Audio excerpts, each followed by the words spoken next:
we know, but we haven't fully committed and accepted it. And that truth is no one can or will come and do the work for you. And as soon as we become aware of that and recognize that the battles that we have that are internal, that we're dealing with, you may have the best spouse in the world.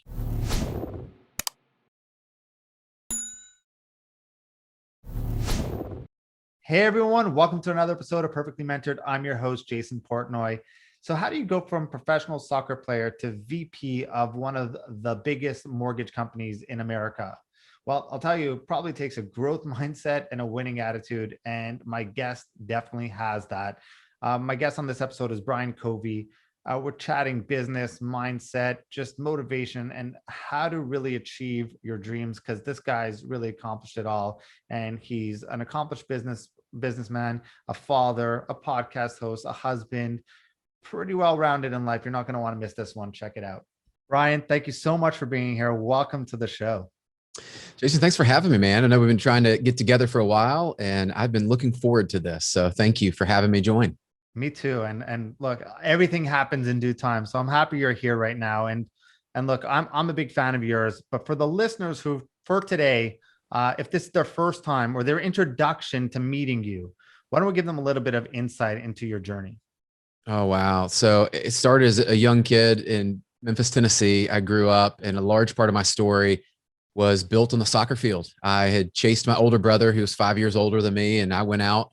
And as many younger siblings know, you're on the field following what the older brother or sister are doing. And I actually found some amazing coaches.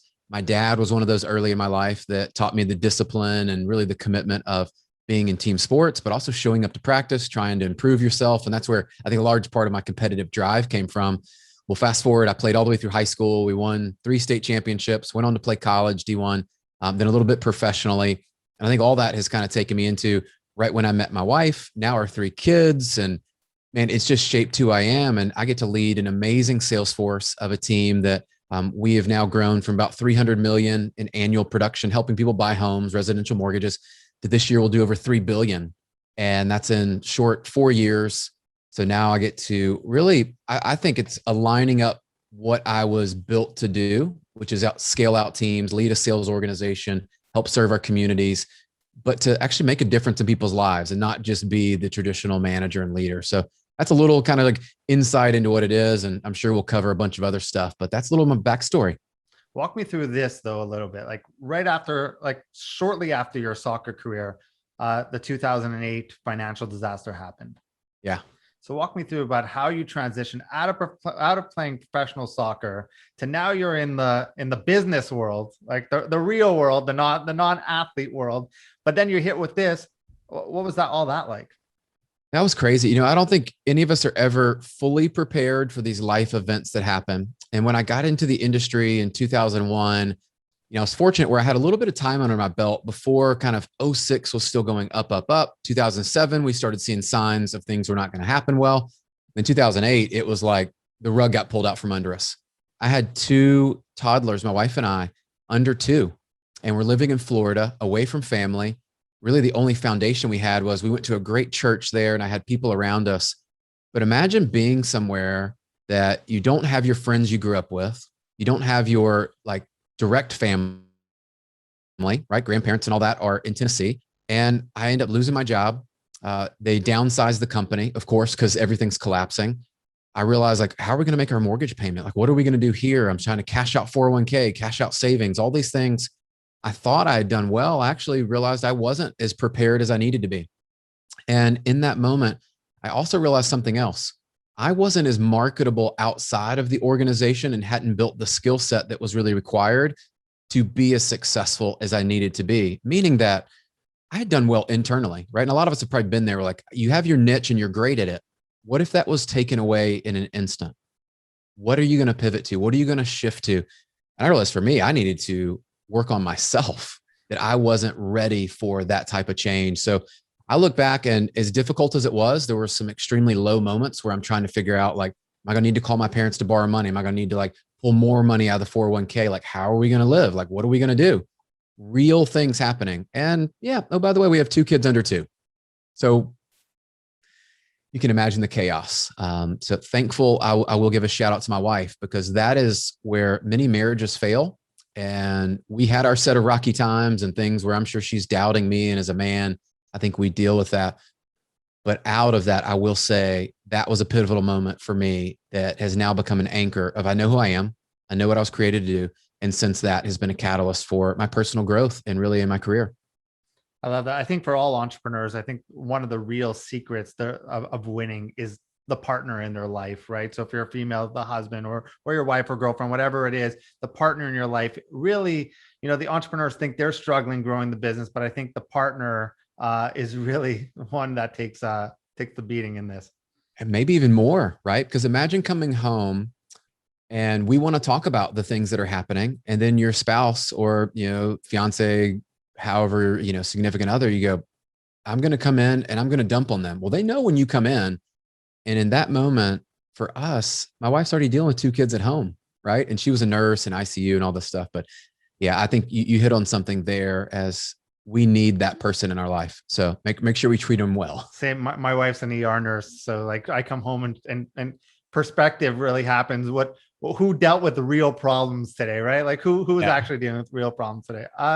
But one of the things you touched on that I never really thought of, but I'd love to hear your thoughts. It's true. And this for the men listening, because I think men battle with this more than women, is that we have a lot of pressure to be the man, to do all these things. And for entrepreneurs, where 90%, I was just having this conversation with someone else, we enter a space where 90% of us fail. Right. Like we're a bit crazy. We're wired a little bit differently than most people, right? Because we're literally entering a losing game. Yes. And then we have this pressure to be that man, to come in there. But then we also have all these lonely feelings as an entrepreneur, right? Like I'm sure your wife's great. My wife's great, but there's still stuff that they don't understand because they're not on the journey with, like, they don't understand, like, we're wired differently. How do you balance that of being like, and especially like in 2008, I'd love to know, where you're like, I'm out of a job. I got 2 kids. Am I this father that I wanted to be? Am I the husband that I want to be? Am I the man? Because I think, yes, in 2008, majority of men battled with it. But I think now in this entrepreneur space, and with what happened in the world in the last year and a half, I think there are a lot of people battling with this right now. What a great framework for, I think this kind of ties into the mental health and physical side of what we all deal with. And here's a truth I learned that I think for most of us, we know, but we haven't fully committed and accepted it. And that truth is, no one can or will come and do the work for you. It is 100% an inside job. And as soon as we become aware of that and recognize that the battles that we have that are internal, that we're dealing with, you may have the best spouse in the world. And I think I do. Like, I have an absolutely, she shows me so much grace and support and is probably my number one cheerleader, all the things that I could ever hope and dream for. But she can't solve the desires and the dreams and the things that, you're right, as men, we want to provide. I have the perfectionist kind of OCD syndrome of, I want things to work well all the time. I love to win, huge competitor. Your spouse can't solve those issues. It is absolutely something that you have to go on the journey. And I speak to a lot of our team, and I had to go through this myself, and a mentor guided me through, and he calls it the tunnel that all men must go through at some point in their life. That you go through this tunnel, and it's extremely dark, it's extremely lonely, it's extremely cold. And a lot of these things that we deal with are polar opposites of what we're being told in the community and the news and all that. And it's like, you should be happy, you should feel happy, you should have all these things. Yeah, you should, but you got to earn it. You've got to work to actually achieve those things. And it's not easy to achieve those. And the people we see that are achieving those, they have done the inside job. And so my advice would be, I learned in that moment in 2008, I didn't have what it took, right? Like, I was competitive. I was successful by a lot of accounts, but there's another level that truly successful people, that champions embody. And that's where the journey started for me. And I have found, wow, we have a lot of potential. The human body, mind, and spirit has unlimited capacity. It's just, can you tap into it and actually understand who you are, who you were created to be, and then start to deploy those talents? So that's what I would encourage anybody, is go through that. I had a friend yesterday, it'll tie into this for us, Jason. He talked about embracing the pain so we can avoid suffering. And I won't steal too much of the thunder, but it's basically the daily pain that you might have to go through discipline and making the hard decisions and doing the things we need to do now is short term. But you've got on the other side of that, you don't want the long-term piece of suffering, which is you didn't make the decisions earlier in life. You didn't save money, let's say properly earlier in life. You didn't go through this tunnel. And so my advice would be, man, on this, embrace the pain, embrace the suck a little bit and watch how you will grow.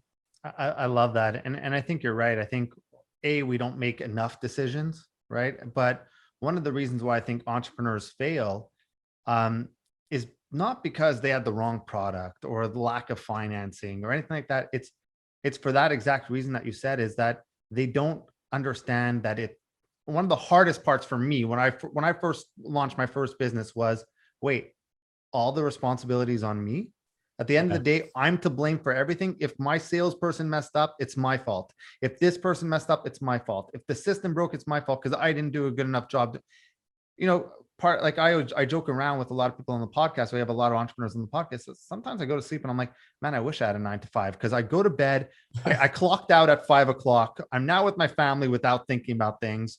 My brain is off. I'm going to dread Mondays because I got to go back to work for someone else. But at least my weekends are my weekends. Yes. Don't you think it goes back? I read a book and you've probably read this too, but Jocko and Leif, right, had wrote Extreme Ownership. And I will say that was one of the books. And then on the heels of that, Dichotomy of Leadership. If anyone hasn't read Extreme Ownership, I've gone back. I've probably read it 5 times. I've listened to the podcast. I've listened to the audio because I think the audio is really cool. Hearing them read it. That changed the game for me. I realized it was all my fault as a leader, as a parent, as a dad, as a husband, all those things. When something goes wrong, when you take ownership, watch how your life changes. I stopped blaming other people, using excuses that I had held on to, and realized that that's not reality. And so when I find myself falling back into that pattern or that trigger happens and I want to blame someone else or I want to blame external circumstances, I've kind of rewired my brain in a way to go, no, Brian, that's your fault. How are we going to deal with that? Move forward. What's the next step? Let's move. And that's not easy, right? But when you can reprogram your brain and realize the potential, it changes everything. So clearly through everything you've been through, I mean, one of the underlying themes I've seen on this podcast of people who've had resilience and broken through, and I'm sure you see it with your podcast, and that's why you wrote the book, and we'll talk about the book in a second, but you've had to have this killer growth mindset and a winning attitude. I'm not going to ask you how you developed that because I'm pretty sure a lot of the winning attitude, you're a competitor, you're an athlete. We'll touch base on what you learned from that in a second, but what are the key or core components that you would say you need to have to develop a growth mindset and winning attitude? And I love that. We talk about growth mindset a lot, and I think it does look different for different people, right? I come from a very high level of competitiveness that I recognized moving from high school to college. There was a difference in physical ability at that level. When you move from high school to college, you could definitely see the speed, the strength, the awareness, all these things. But what really caught my attention was this. Moving from a high level collegiate, Division I, top 25 school, to the professional levels, the difference was here in the mindset. And I started to really pay attention to people that were successful. Why were they successful? It was how they thought on the field and off the field. It's how they did things in the other areas of our life. So I go back to, fortunately, I'm kind of a byproduct of Stephen Covey and some of those things and the whole person theory. And I go back to the growth mindset. For all of us to really succeed there, you need to think about the entire whole person. If you just focus on one area of your life, you're going to get better at that, right? So if I want to get better at my physical abilities and I want to work on that, great, I'll probably get better. What about my spiritual side? What about my relationships? What about my mental health? And I think too often we try to compartmentalize, especially men, we try to compartmentalize all of these and don't realize the integration. And you mentioned a word earlier, Jason, balance. And what I've really found is there's not a true balance. When you think about a scale, many of us will think that scale is balanced.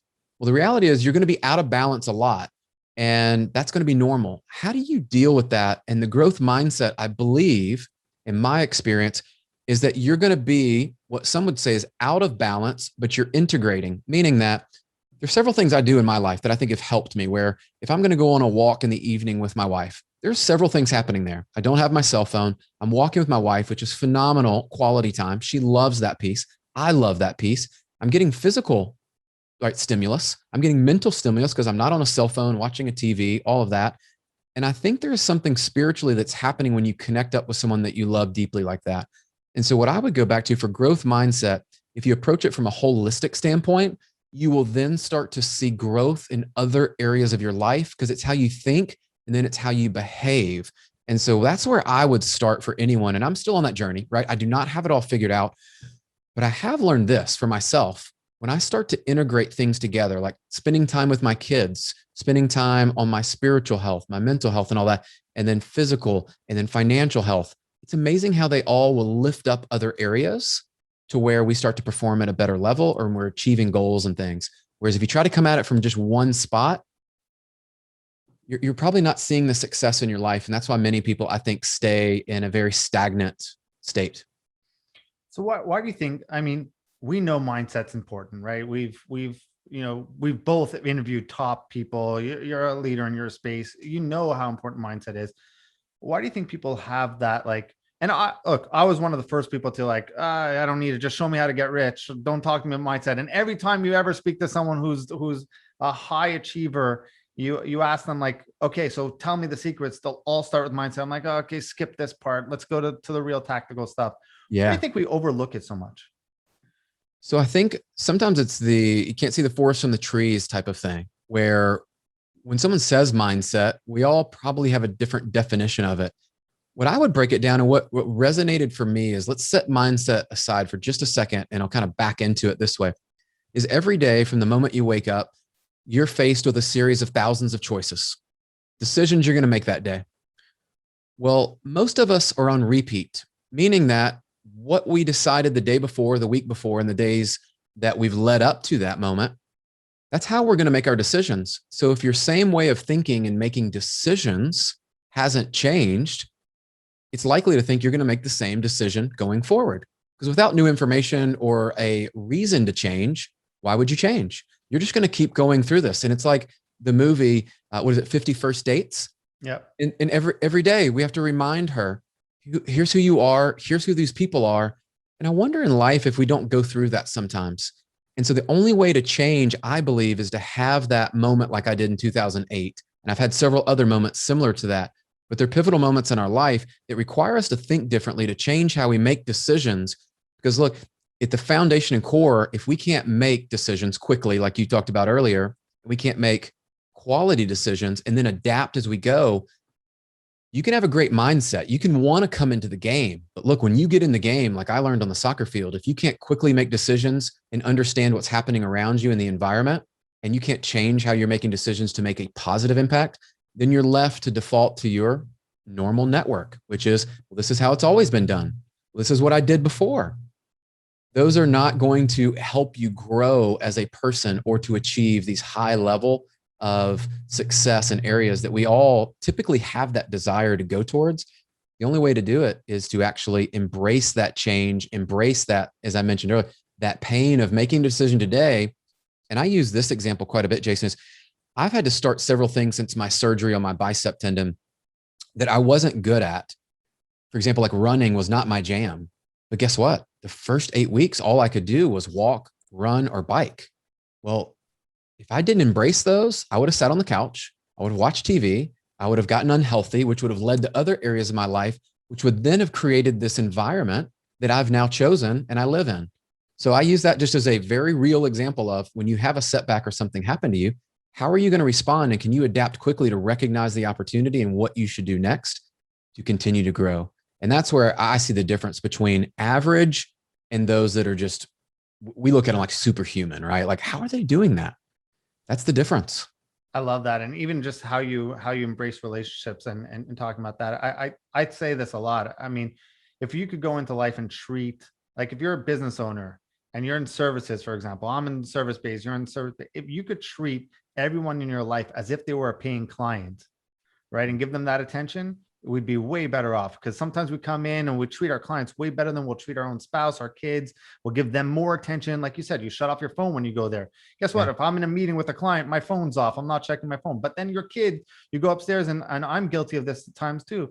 My little kids are pulling out my leg, but I'm too busy on my phone, right? So like, I think if we could go into it like treating everyone as if they were a high paying client, we'd be in a way better position. It would be huge. And one of the lessons I learned through last year, which was a year that I'm sure we all look back and we have mixed emotions and things there. But one of the things I recognize is also some high performers, and it was an area as a gap for me, quite honestly, that I needed to scale out and hire people on my team that did things better than I do them. And there were areas I neglected. Like to your point, when you mentioned that, I thought about, I used to do all of my social media. Like I was hands-on doing it all, doing all these things, editing videos, trying to make it all cool. Guess what? I'm not gifted there, man. Like that's not my skill set. So when I hired someone on my team and when Brittany joined, it's magical because when you bring people on your team that complement what your mission is and what you're trying to achieve, and you can spend time in your real wheelhouse, that's where most entrepreneurs, and leaders, parents, all that, we're afraid to delegate something out or bring someone on our team because they won't do it like we did, or we can't trust them to do that. Look, that's our own issues.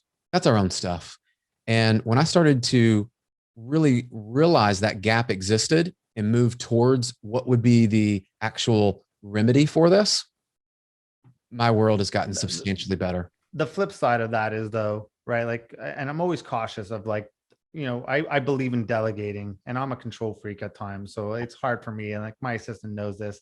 But there also is a difference between delegating and abdicating, right? Yeah. A lot of people are told, do what you do best, outsource the rest. But when they're starting a business, they just hand over everything in their business to someone else. And you cannot grow a business by just having someone else do all the work for you. No. And here would be a good point for everybody listening is it was about 5 years of me doing most all of it. And I got to a point where I knew what I wanted. Had clarity about what I wanted to achieve. I just knew I couldn't achieve that on a regular basis consistently, and it needed to be leveled up. But you're right. I wouldn't walk in and say, okay, yeah, I'm going to start doing this. I'm just going to hand it all off from the beginning. No. I want to get my hands dirty. I want to figure it out and be part of it. And I'm still part of the process today. But what's fun is that collaboration I really feed off of. And then I have someone that can actually help me execute that so that I'm still involved, but I recognize where I'm not the strongest person for that. So let's talk about, being an athlete, right? And an Olympian. How like, what has that prepared you? Like I'm just curious because athletes, I've been around a lot of athletes. My first business was in the sports market, and just the way they approach things it's crazy. And I've always wondered, like, if I had their mindset, their attitude, and I brought it into business, I'd be great. Can you talk about some of the benefits of you being an athlete that prepared you or taught you valuable lessons in order to be successful in business? So I will tell you this is the people that I was around growing up, and I was around 15 when I first had been selected for like the Olympic training team and the pool and all that for soccer, is there was absolutely a difference. And I was exposed to a new level of people, not just talented, but at that age that were committed in the discipline that they had, that they would do the extra. She talked about like in sports, like showing up early, staying late. Like that was a given. That actually was not a competitive advantage. That was the norm. These were people that were actually already mentally working on their game. They were working on other areas, and they were training with other people. And this ties into the power of association. I kind of use this proximity as power. You'll hear these things. Who you surround yourself with absolutely matters. And I think in those environments, what I have learned is, and I take it into business, I'm going to surround myself with the absolute best people that have a similar competitive drive. Because look, I know as an athlete and even as a business leader, I expect a lot of myself. I'm probably harder on myself than anyone is, but I recognize I'm also that type of leader, meaning that I have high expectations for the team and for how we perform. And I want to see the best out of our team. So that's translated over for me where we have expectations and standards, and I am doing a much better job now in my life than early in my career. I was afraid to share those with people because it was almost a negative when you're at that high level and you're competing all the time. I recognize I was probably hard to get along with, hard to deal with, because my expectations, probably like a lot of entrepreneurs, you're like, it's got to be perfect, man. Like it's absolutely got to be perfect. I was so competitive. that it would drive good people away.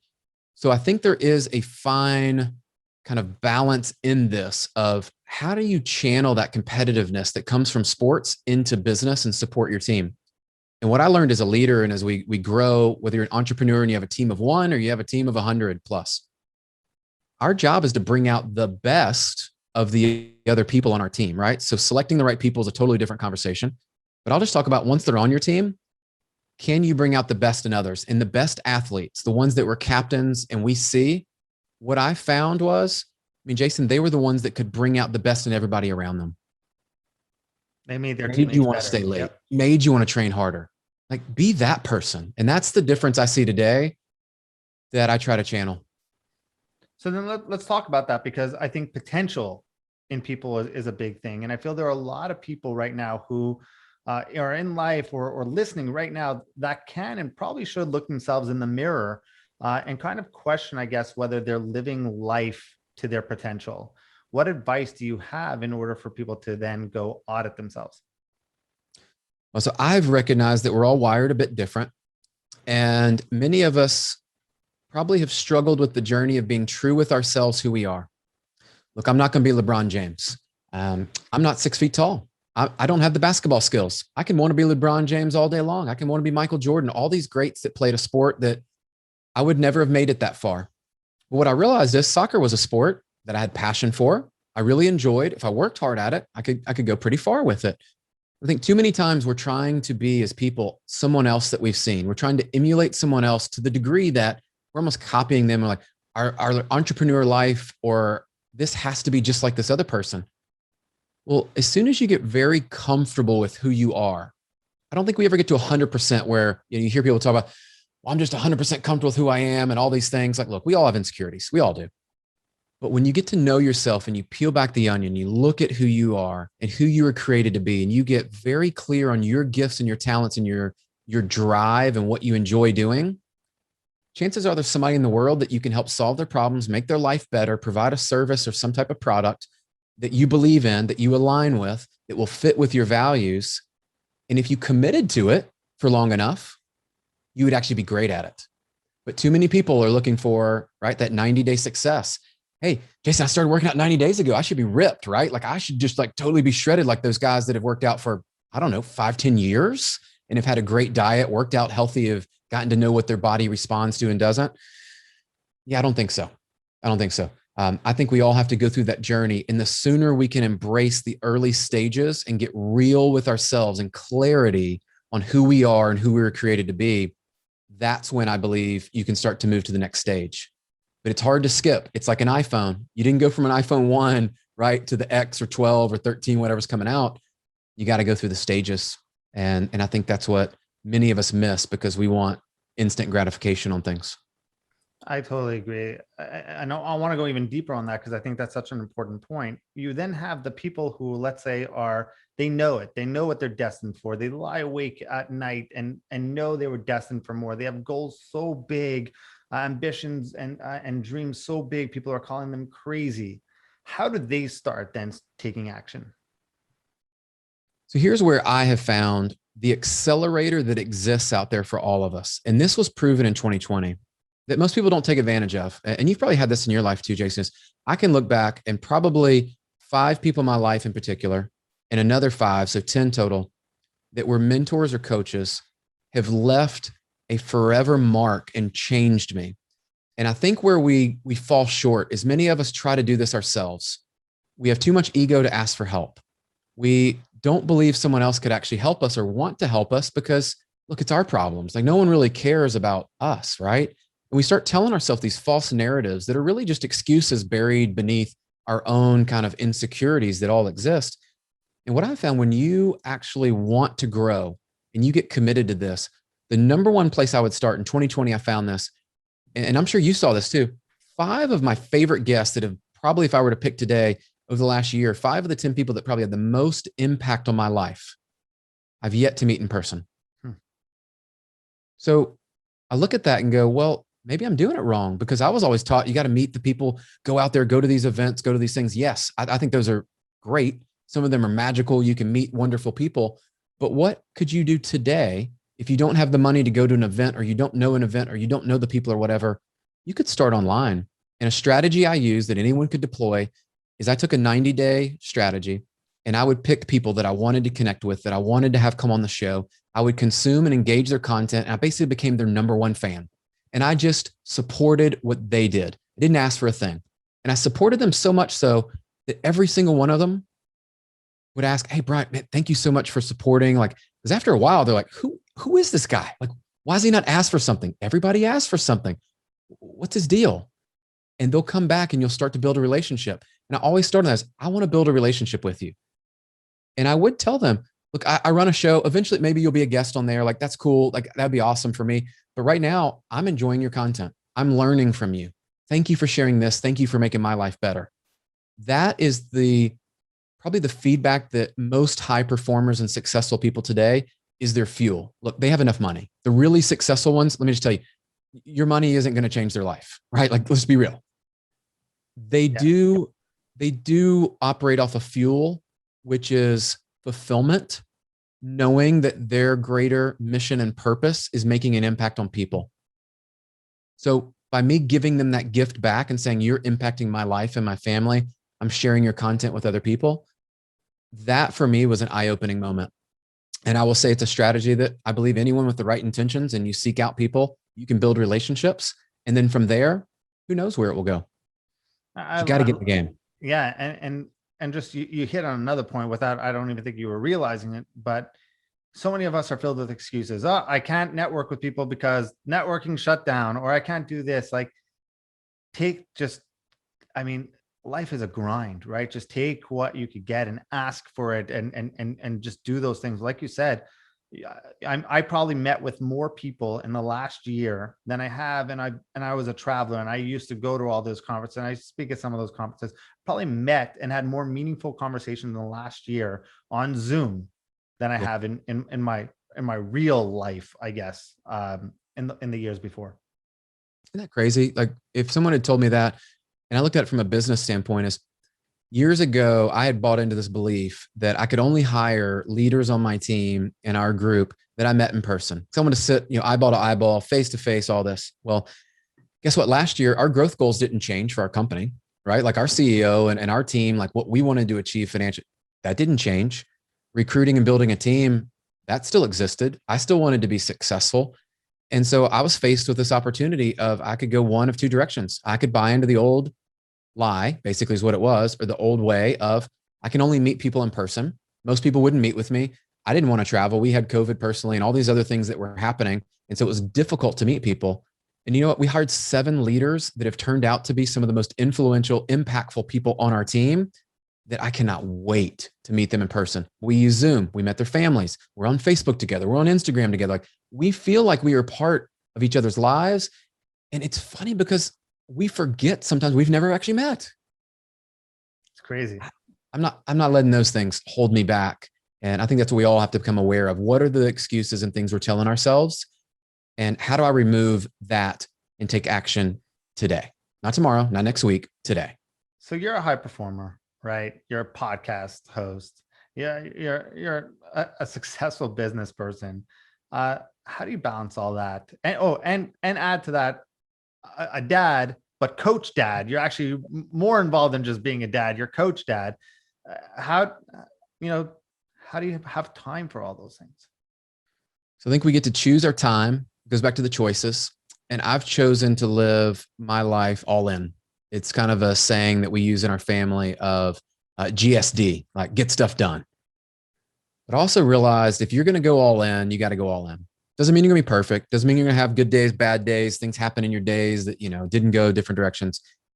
But here's what I don't want to ever look back and have regrets. I don't want to have things that I go, man, woulda, shoulda, coulda, would have done this. Oh, man, I wish I could have done that.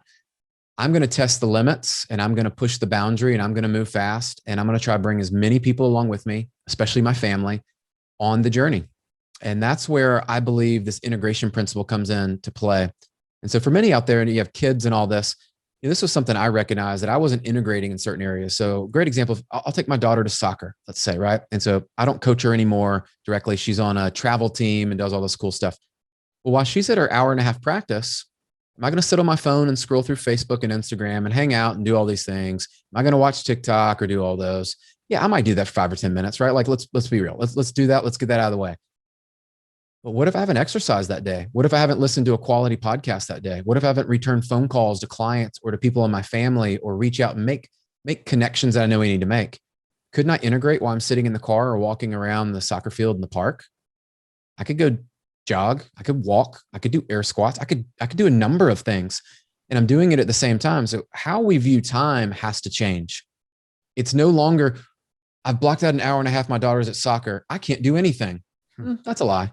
We can do a lot of things during that moment. And I will come back to, I think as soon as, for those that are married, you'll appreciate this, is it really is a team sport in the sense of there are going to be times that you guys both have to figure out, okay, you're going to go here, I'm going to go there, we're going to do this together. And that's why the walks became so special. Is I recognize for me, one of the areas I needed to improve on was one-on-one time with my wife, because we have 3 kids. They're going all different directions. They're all over the place, running a business. I'm doing all these things, podcast, book, all these. Well, man, wouldn't it be nice just to slow down for 30 minutes or an hour and just have dedicated time? And too often I have this challenge, probably many do, Jason, as I look at it and go, well, I don't have an hour to go work out. This literally happened to me today. I have 30 minutes. Why can't I go work out and have a great workout in 30 minutes? It's the lie I've told myself, or we tell ourselves, that we need a certain amount of time to do something successfully. When the reality is I could go walk for 30 minutes. I could go run. I went and lifted weights and did some stuff in the neighborhood, and I jogged home. Done. Jumped on a call. Literally, I got here with 2 minutes to spare, jump on a video call with our team. I changed t-shirts because I'm sweating so bad. That's life. I committed to make my health better and a priority and to take care of my family. We had gone to drop off my son earlier at tennis camp and all these things. My day, I'm sure like yours, like there's overlapping things that are happening. And if I don't move efficiently and intelligently and stay committed to what I said I was going to do long after it felt good, then I'm not staying true to myself and what I've committed to do. So now add on top of this, you decide to take on task and write a book. Yes. Yeah. I got to. Right. So, I mean, let's talk about the book for a little bit. What made you decide to write this book?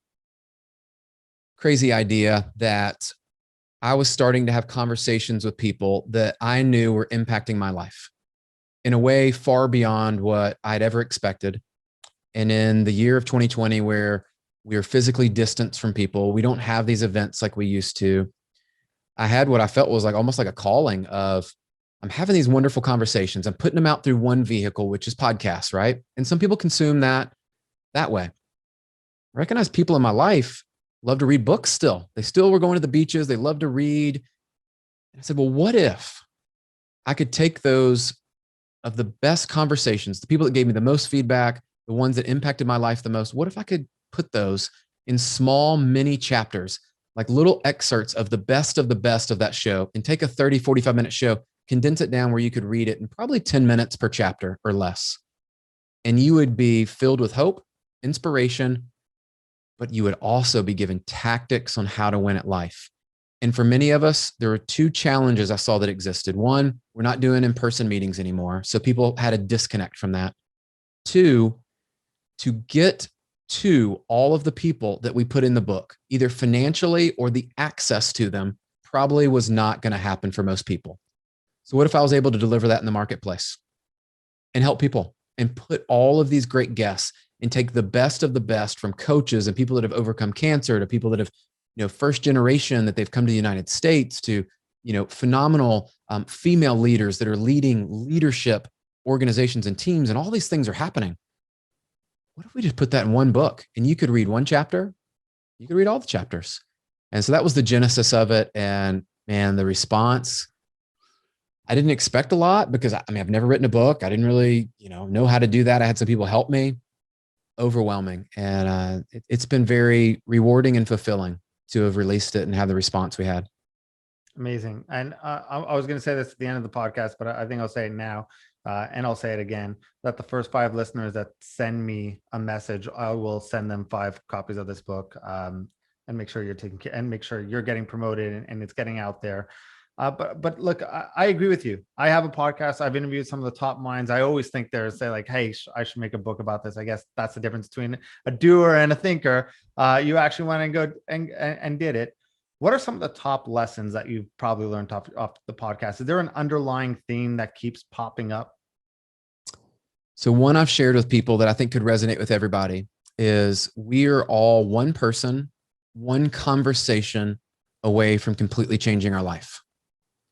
And I know this to be true because I'll use David Meltzer is a great example that I didn't know David. Didn't really know who he was. He kind of came on the market. I'm starting to consume his content, became a huge fan. He's a great guy. Isn't he? I mean, and everybody that knows him knows that he's genuine and one of the most giving people. And, his mission and what he's doing has inspired me.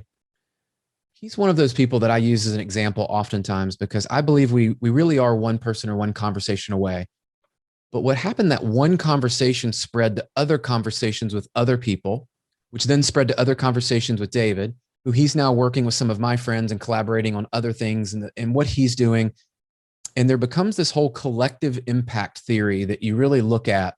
And I'll give my friend Brian Bogart really kind of the credit for that collective impact. And Chris Ross and some of these guys is like, what if we were all working together to help other people with this mission and we started to collaborate? And that's what I would tell people. That was the number one lesson I learned. And then right on the heels of that, number two is that we need to take action. And so giving you something that you can do today that actually worked for me, I would send audio messages, video messages, and connect up to be different. I didn't want to send the generic text to a lot of people. I wanted to stand out and be different. And I would send them audio and video messages wanting to connect. And my connection was very simple. It was, thank you for what you're doing. Here's something that you have said or shared that made an impact on my life. And then number three, I'm committing to supporting your journey and sharing this with other people that I think will benefit from it. That was my message.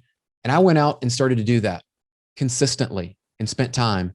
My network exploded. And so I would say, Jason, for anybody out there, regardless of where you are, what you're doing, if you were to approach life like you're one person, one conversation away, and you took the action that I just shared and started to connect up with several people a day, right? I was probably 5 to 10 people a day that I would do this with.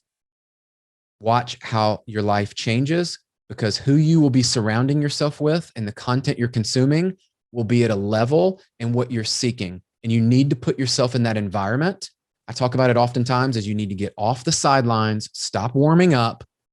Your time's now, get in the game and make sure that you're putting yourself in the game, because without that, you're kidding yourself. You're not moving forward. So that's amazing. And we're going to end with this, because I think we just asked about what you learned from other people and underlying themes, but I want to end with you. What's your daily routine like? And what's your set of core principles, if you have one, or a core set of beliefs that you live by and govern by? Yeah, I love the question. So I'm a big routine guy, and I found I'm a bass player. So I like rhythms. I like things to be in sync. And so I like to get up early. I'm not a huge early bird. Who's your favorite bassist? So yeah, it's regular. I'm a 5 to 5:30 guy. No, who's your favorite bassist? Oh, I would probably go with Flea.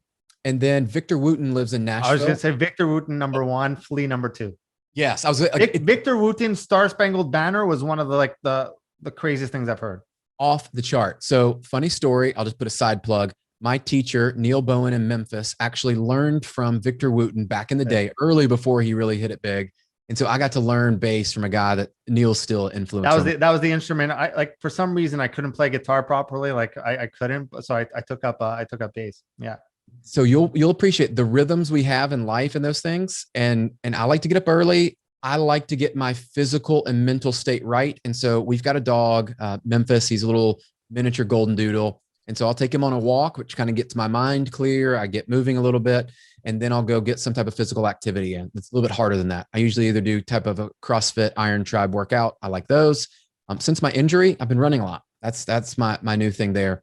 Have breakfast. The kids are out of school right now. So I will move into, I've got my calendar dialed in. So that's something I do enjoy. I live off the calendar. It's on my phone, all of those. I typically will have meetings scheduled and some breaks in between. And then we'll have these type of Zoom calls and all those. But I want to work through there. I am one of those guys that I try to end the day around that 5. Like some days, look, yesterday, had a call at 5, went to 5:30. That's cool. I went and met my family and we hung out after. But that's my typical routine that's there. There are some other things in it that I've talked about. I won't give all of it away because it would be more extensive, but I do practice gratitude every day. I've learned for me, my prayer life and being grateful for where I am. And then I also spend that time dreaming about what's possible for me and my family and the impact I could have. So I think that's something just mentally to get right. And I put myself in the physical state by working out. But yeah, core values, man. I'll leave you with this as I learned a lot from my parents. And one of those was integrity over everything. And it's something that stuck with me where I'll never forget the story of my dad had been given too much money back at a grocery store. And I remember walking out and he's looking at the cash because back then people didn't use credit cards, right? Like we still did cash. And he realizes they gave him too much. And in that moment, he had two choices. Well, he made the right choice. He walked back, gave the money back. I was like, I'm so sorry. You gave me too much money here and all of that stuff. And I'll never forget to that day is no matter who's looking, if anyone is or isn't, do the right thing. Do the right thing and be your best and contribute to others. I've been a collaborator over competition person, even as highly driven as I am. I have learned that we are better together if we collaborate with other people, that we can make that collective impact. And so I would leave you with those. And, obviously the sports background, the competitiveness that we try to bring in, the discipline is there. But those would be things that you don't generically hear. I'm not going to give you like my core list of values because you've probably heard some of these, but those would be the two that impacted me that I think make me who I am today. Amazing. Brian, thank you so much. For the listeners who want to get in touch with you, how can they reach out? Easy. And expand their network and send you a ton of video messages, trying to get you in, trying to get proximity with you. How can they reach you? Hit me up for sure. Definitely the DMs. We just updated the website. I'd love your feedback. If anybody goes and checks it out, let me know what you think. But it's www.briancovey.com. You'll see it there. You got the book, the podcast, speaking stuff we're doing, social media things. And there are some resources for you when you go on there. Make sure to plug into our community because we are leveraging some of the speakers, even from the book and other areas that we're going to try to equip you with just some things that I'm learning that you may not have access or may not have seen, and we'll help you there. But connect there. I'm on Instagram. I had to go with the old handle, the Brian Covey, because someone took Brian Covey. I mean, it's okay. I can't even buy my own name on a website. So no, I got fortunate on this one. I bought it early with GoDaddy, so we were able to incorporate it back in and just get my name. But yeah, I'd love to connect up. Thanks for having me there, Jason. You're doing great work, and I applaud you for you're making a difference, which is what that always inspires me. Thank you. I think majority goes to guests like you coming out here and giving the advice. I'm just the megaphone. So thank you. Hey everyone, thank you so much for watching this video. If you want, check out our most recent video over here. And this one is the one YouTube thinks you'll like. But if you really enjoyed watching, please do me a favor, like and subscribe over here. Thank you so much.